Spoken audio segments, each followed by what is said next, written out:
Why did my landlord break into my apartment and immediately contact federal agents?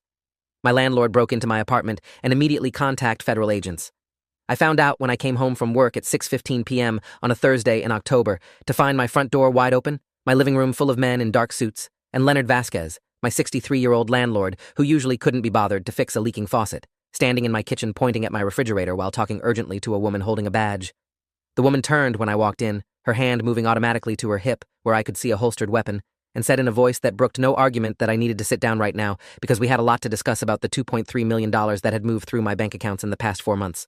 I stood there holding my laptop bag and a bag of groceries, ice cream melting, brain completely frozen, because I was a 29-year-old graphic designer who made $52,000 a year and had never seen anywhere close to that amount of money in my entire life. The agent introduced herself as Special Agent Diana Berkowitz, Financial Crimes Division, FBI, 18 years investigating money laundering and fraud. She asked me to put down my bags and have a seat because things were about to get very complicated very quickly. I'd been living in the apartment for 7 months when everything fell apart. Before that, my life had been unremarkably normal in the best possible way. I worked as a freelance graphic designer, had a decent client roster, paid my bills on time, lived in a one-bedroom apartment in a decent neighborhood in Portland. I'd moved from Seattle after a bad breakup, wanting a fresh start somewhere close enough to visit friends, but far enough to feel like a real change. The apartment was perfect for my needs, affordable but not cheap, in a renovated building that Leonard owned and managed himself. He was mostly hands-off, which I appreciated, the kind of landlord who responded to maintenance requests within 48 hours, but otherwise left tenants alone. I'd signed a year lease in March, moved in with minimal furniture and maximum optimism about starting over. For the first 3 months, life was exactly what I'd hoped for when I moved. New city, new projects, new routines. I joined a gym, found a good coffee shop for working, started exploring Portland's food scene.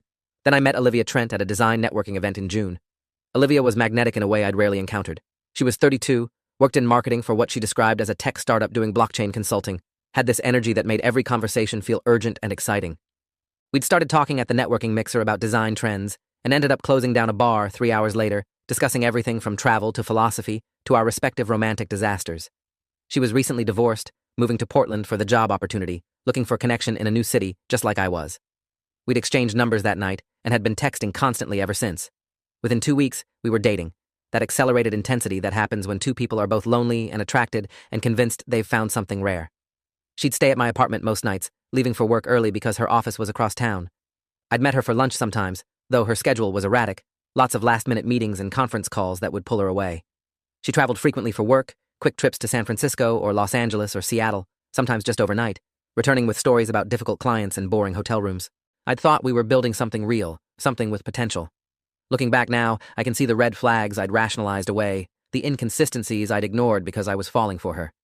The first strange thing I noticed was the packages. They started arriving in late July, maybe 6 weeks after Olivia and I had started dating. I'd come home from working at a coffee shop to find boxes outside my apartment door, addressed to me but from companies I'd never ordered from.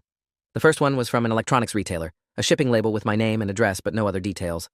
I'd opened it confused, found a high-end laptop inside, a model that cost around $2,800 based on quick research. I'd called the company's customer service, explained there must be a mistake, I hadn't ordered this. They'd checked their records, confirmed an order placed from my email address, paid for with a credit card ending in numbers I didn't recognize.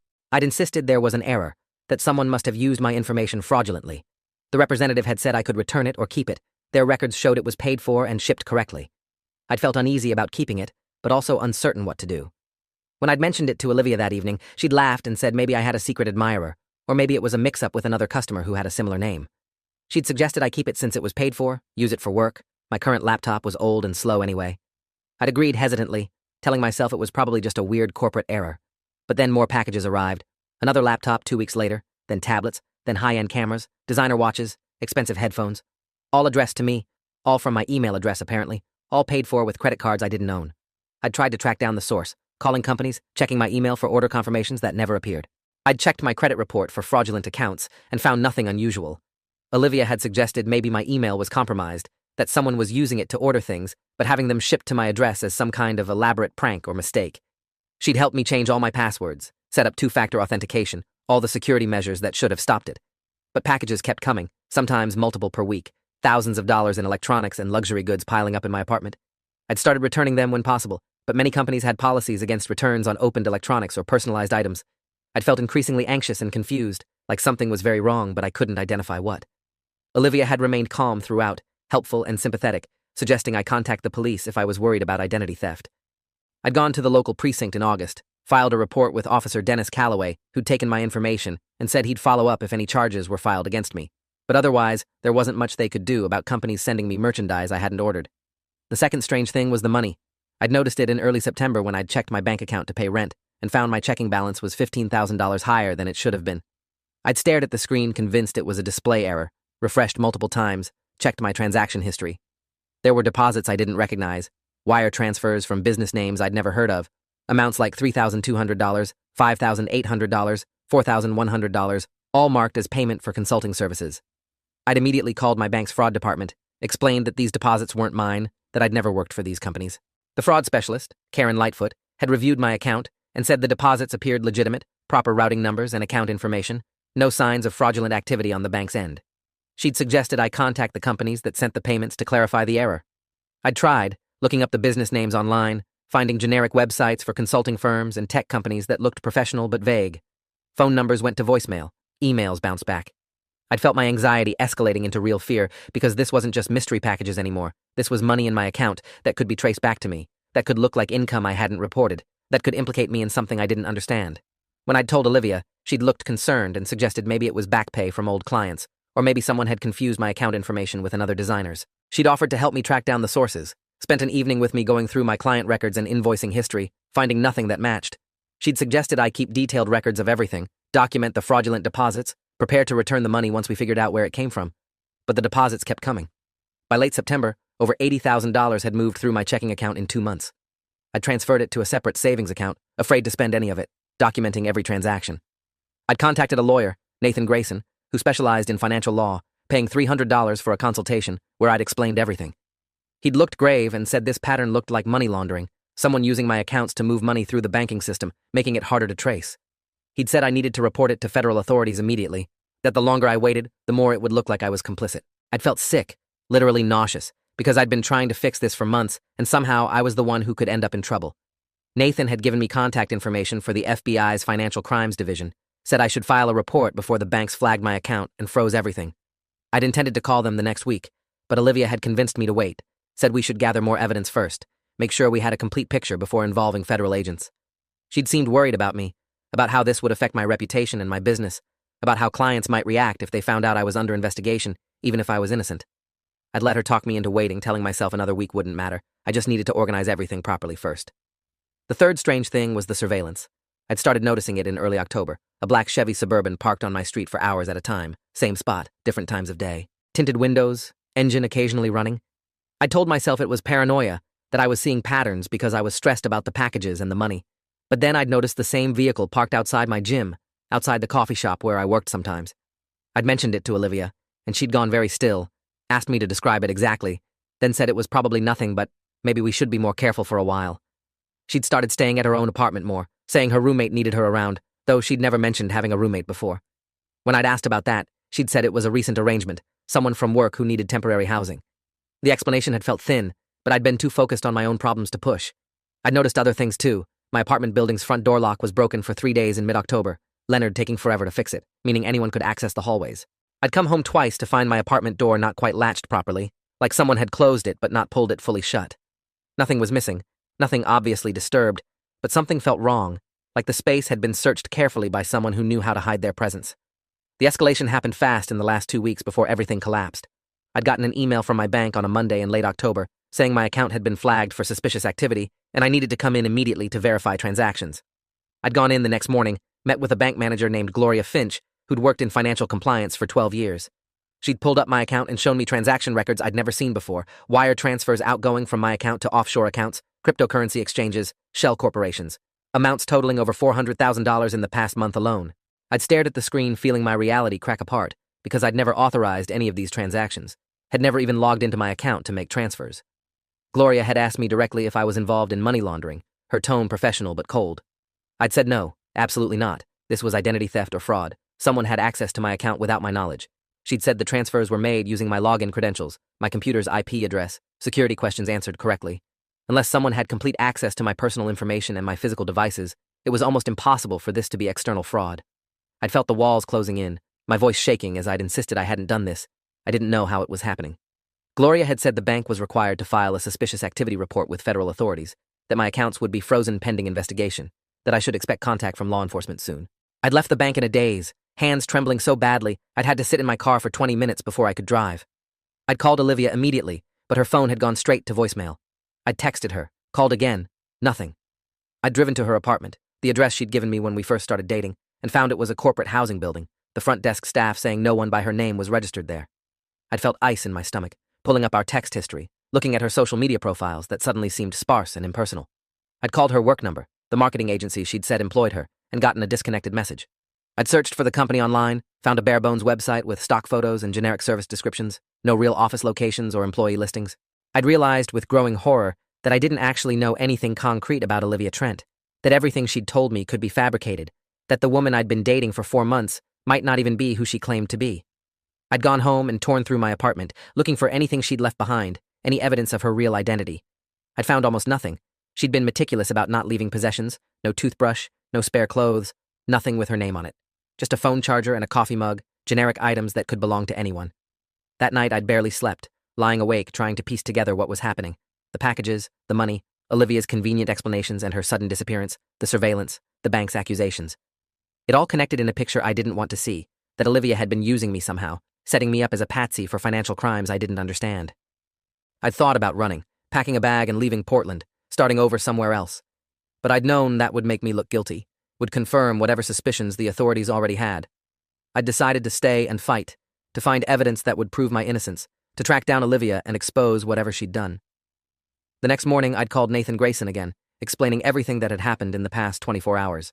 He'd told me I needed to cooperate fully with any investigation, that I should document everything I knew about Olivia, that I was likely looking at serious federal charges if I couldn't prove I was a victim rather than an accomplice. He'd said he could represent me, but his retainer for federal cases was $15,000, money I didn't have since my accounts were frozen. I'd felt trapped, desperate, completely alone. That Thursday afternoon, I'd gone to work at the coffee shop trying to maintain some normalcy, working on a client project that was due the next week, trying to focus despite everything falling apart. I'd gotten home at 6:15 p.m., carrying groceries, ice cream for stress eating, and found my apartment full of federal agents. Special Agent Diana Berkowitz had introduced herself and another agent, Special Agent Robert Huang, who'd been with the Financial Crimes Division for 22 years. They'd explained that my landlord Leonard had contacted them that afternoon after entering my apartment to fix a plumbing issue and finding evidence of financial crimes in plain view. Leonard stood there looking apologetic and frightened, explaining he'd come in to check a leak from the unit above, needed to access my bathroom, and had noticed my laptop open on my kitchen counter, displaying what looked like spreadsheets of financial transactions. He'd looked closer, seen amounts in the hundreds of thousands, names of offshore accounts, cryptocurrency wallet addresses. He'd taken photos with his phone and called the FBI immediately. Special Agent Berkowitz had shown me the photos, my laptop screen showing Excel spreadsheets I'd never created, tracking money movement through dozens of accounts. I'd said I didn't make those. I'd never seen them before. Someone else must have accessed my computer. She'd asked who had access to my apartment and my devices. I'd said my girlfriend, Olivia Trent, but I thought she'd been using a fake identity. Diana and Robert had exchanged looks that told me they knew exactly who I was talking about. They'd sat me down at my own kitchen table and explained that they'd been investigating a money laundering operation for 8 months, tracking money from cryptocurrency scams and romance fraud schemes being washed through a network of unwitting accomplices. Olivia Trent was an alias being used by a woman named Sophia Rains, a 34-year-old with a record of fraud and identity theft, currently wanted in 3 states for running financial schemes. She'd apparently specialized in finding lonely, trusting targets, building romantic relationships quickly, gaining access to their finances and personal information, then using them as mules to move money through the banking system. The packages I'd been receiving were purchased with stolen credit cards, then resold online for clean cash. The deposits in my account were proceeds from scams being laundered through what looked like legitimate consulting payments. The transfers out were moving that money into accounts controlled by Sophia and her associates, making the money harder to trace. And I'd been the perfect mark. A freelancer with irregular income who worked from home, someone whose financial records could plausibly show variable deposits and expenses, someone isolated and eager for connection who wouldn't ask too many questions when a beautiful woman showed sudden interest. Special Agent Berkowitz said they'd been tracking my accounts for 6 weeks, watching the money movement, trying to determine if I was a willing participant or a victim.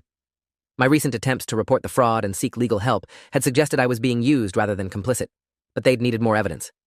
The evidence was everywhere in my apartment, they'd explained. The laptop Leonard had spotted was synced to a cloud storage account I'd apparently been given access to, filled with financial records and transaction logs for the money laundering operation. They'd found a second laptop hidden in my closet, one of the devices sent in those mystery packages, that had been used exclusively for making the transfers from my accounts. They'd found burner phones, prepaid credit cards, fake IDs, all hidden in my apartment in places I'd never thought to look. Sophia had been using my home as a base of operations, accessing my Wi-Fi, using my address, storing evidence of her crimes in my space. She'd been setting me up methodically, creating a trail that would lead investigators to me while she disappeared. If I'd been arrested, charged, potentially convicted, she'd have gotten away clean with millions of dollars while I took the fall. Special Agent Huang said they'd been hoping to catch Sophia in the act, to find her in my apartment or catch her accessing my accounts remotely, but she'd apparently sensed their surveillance and gone to ground a week ago. That's why she'd stopped answering my calls, why her apartment address had been fake, why all her information had been false. She'd extracted as much money as she could through my accounts and then vanished, leaving me holding the evidence. I'd asked if I was under arrest. Diana had said not yet, that they wanted to work with me as a witness rather than charge me as an accomplice, but I needed to cooperate fully with their investigation. I'd need to provide detailed statements about my relationship with Sophia, everything she'd told me, everywhere we'd gone, everyone she'd mentioned. I'd need to turn over my devices, my records, my communications. I'd need to testify if they caught her and built a case. I'd asked what happened to the money, the hundreds of thousands that had moved through my accounts. Robert had explained that it was proceeds of crime, would be seized as evidence. I wouldn't get to keep any of it, even though it had technically passed through my accounts. I'd said I didn't want it anyway. I just wanted to clear my name and move on with my life. Diana had said that was possible, but it would take time, months of investigation, and possibly years of legal proceedings. In the meantime, my accounts would remain frozen, my credit would be damaged by the fraud flags, my reputation would suffer when clients inevitably found out I'd been involved in a federal investigation. I'd felt tears burning behind my eyes but forced them back, refusing to break down in front of these agents and my landlord. Over the next week, I'd given 3 separate interviews to federal agents, each lasting 4 to 6 hours, going through every detail of my relationship with Sophia. Where we'd met, what she'd told me about herself, where we'd gone on dates, what she'd worn, what kind of car she'd driven. I'd turned over my phone, my laptop, my tablet, everything that might contain evidence of her real identity or whereabouts. I'd signed statements, provided consent for searches, agreed to cooperate with any prosecution. Nathan Grayson had agreed to represent me pro bono after I'd explained everything, convinced by my cooperation and the evidence that I was genuinely a victim. He'd negotiated with the federal prosecutors to ensure I wouldn't be charged, that my cooperation would be documented and protected. Special Agent Berkowitz had been surprisingly sympathetic throughout the process, explaining that they'd seen dozens of cases like mine, people who'd been manipulated and used by sophisticated fraudsters, their loneliness weaponized against them. She'd said Sophia/Olivia was particularly skilled at this, that she'd run similar schemes in Seattle, Denver, and Phoenix before coming to Portland. They had evidence linking her to at least 7 other victims in different cities, each one left with frozen accounts, damaged credit, and federal investigations while she disappeared with the money. The breakthrough came 3 weeks after the agents had raided my apartment. They'd tracked Sophia through her digital footprint, cryptocurrency transactions she'd made from an account she thought was anonymous, IP addresses from her actual laptop, accessing the cloud storage where she'd kept the money laundering records. They'd found her in Las Vegas, living in an expensive suite at a casino hotel, using another fake identity. She'd been arrested while trying to board a flight to Mexico using a passport under the name Victoria Lang. When they'd searched her hotel room, they'd found evidence of multiple ongoing schemes, fake identities for 6 different personas, records of communications with dozens of marks she was cultivating. They'd found my information too, notes she'd made about my vulnerabilities, my recent breakup, my desire for connection, my trusting nature. She'd documented her strategy for manipulating me, written in clinical detail like I was a project rather than a person. Special Agent Huang had shown me copies of her notes during one of our interviews, a professional courtesy he probably shouldn't have extended. Reading Sophia's assessment of me had been devastating, seeing myself described as isolated, eager to please, financially unsophisticated, ideal target for long-term placement. She'd rated my usefulness on various criteria, noted that my freelance work made me perfect for laundering consulting payments, that my lack of close friends in Portland meant fewer people to question our relationship. The trial happened fast, Sophia waiving her right to a prolonged process in exchange for a plea deal that would see her serve 15 years instead of 30. She'd pleaded guilty to wire fraud, money laundering, identity theft, and conspiracy, admitting to running schemes that had netted her over $8 million in 3 years. I'd been required to testify during her sentencing hearing, explaining how she'd manipulated me, destroyed my credit, left me under federal investigation. The judge, the Honorable Denise Whitmore, who'd been on the federal bench for 19 years, had listened to my testimony and then addressed Sophia directly. She'd called her predatory and remorseless, said she'd shown no empathy for any of her victims, that she'd treated human beings as tools to be exploited and discarded. Judge Whitmore had sentenced her to 18 years in federal prison, the maximum allowed under the plea agreement, plus restitution to all victims and permanent prohibition from working in financial services. Sophia had shown no emotion during sentencing, hadn't looked at me or any of the other victims who'd testified. She'd just stood there in her orange jumpsuit, hands cuffed, completely blank. The aftermath took longer than the investigation. My bank accounts were eventually unfrozen after 6 months, once federal prosecutors had confirmed I wasn't being charged and had seized all the criminal proceeds. My credit took over a year to repair, working with credit bureaus to document the identity theft and remove fraudulent activity from my reports.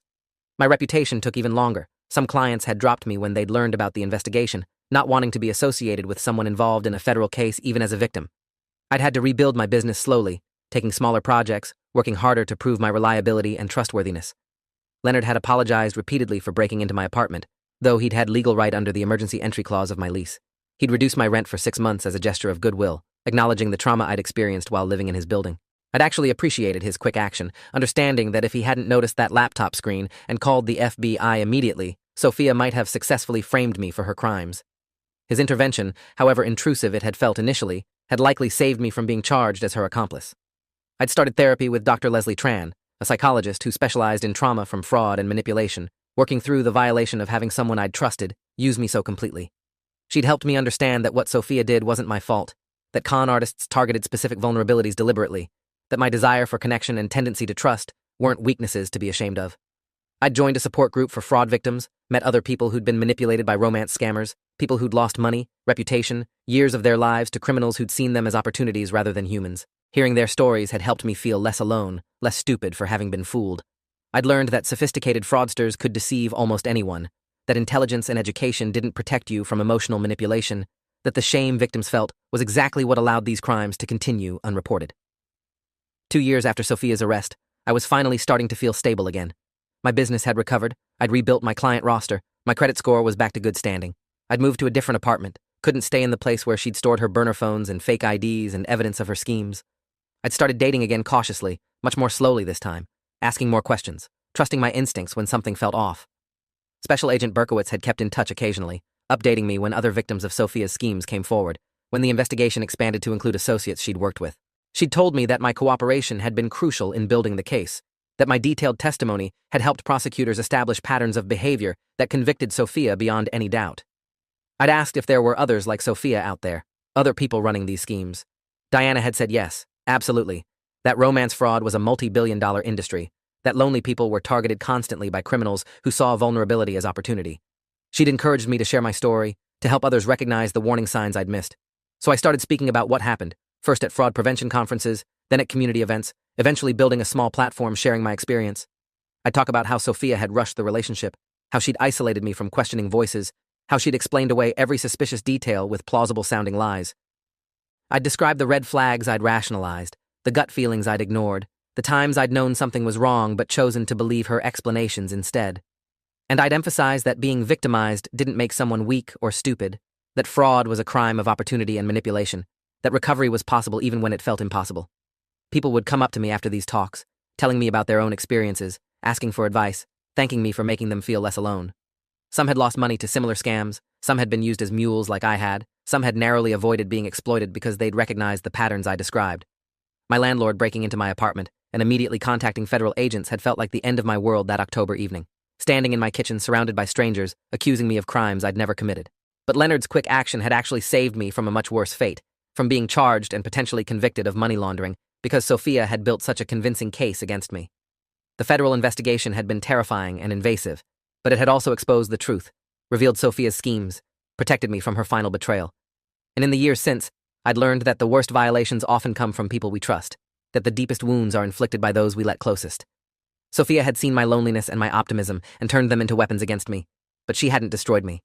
I'd survived, rebuilt, found purpose in helping others avoid the same trap. Thanks for watching till the end. Make sure to subscribe and like to not miss the next story.